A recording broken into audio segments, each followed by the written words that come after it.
Merci de rester avec nous. Les heures qui suivent seront riches en actualité politique. La démission de Ilunga Kamba, attendue dans les 24 heures après sa destitution, pourrait ou ne pas avoir lieu au regard des événements qui ont précédé la plénière de ce mercredi. Qu'est-ce qui adviendrait au cas où il ne démissionne pas? En tout cas, la question taraude les esprits de plusieurs. En attendant, retenez que le vote de sa destitution a largement dépassé la majorité absolue. Sur les 367 députés ont voté pour, 7 non et 2 abstentions.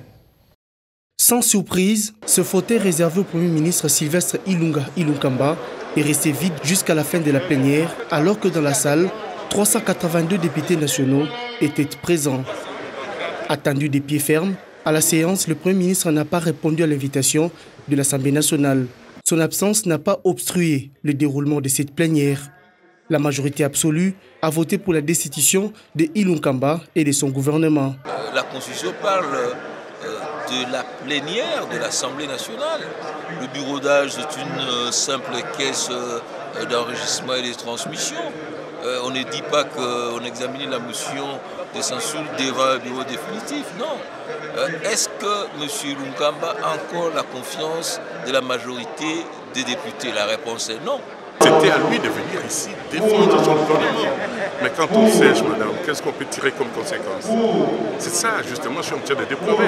Les dés sont déjà jetés, il faudra faire avec. Mais pour les FCC, c'est une pilule amère à avaler avant et après cette destitution.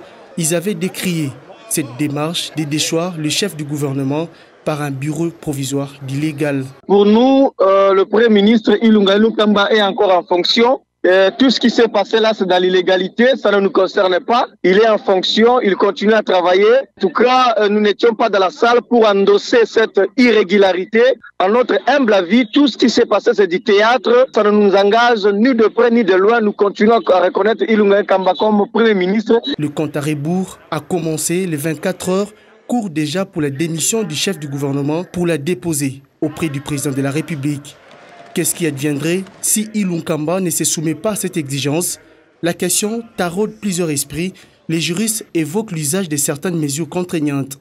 Le Premier ministre est obligé de présenter sa démission dès lors que l'article 147 est clair là-dessus, en fait que lorsque la motion de censure est votée par l'Assemblée nationale, il remet sa démission auprès du président de la République. Cela veut dire que cette démission n'est qu'une formalité. Dès lors qu'investi par le Parlement, celui-ci lui a retiré la confiance. C'est une crise juridique à ce moment-là. La réponse par rapport à cette situation-là, si elle reste juridique, il faut visiter l'article 148 qui vient juste après l'article 147 de la Constitution, qui va faire constater la crise persistante.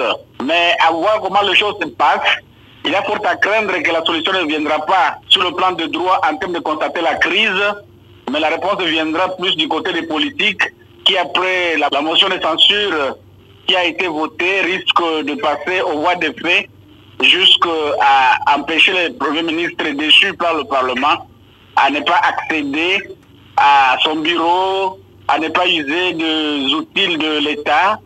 À défaut de ne pas se présenter devant les députés, le Premier ministre avait présenté une correspondance au bureau d'âge. Dans cette missive, Ilunga Kamba s'est référé aux dispositions légales et ne reconnaît pas les compétences du bureau d'âge en cette matière.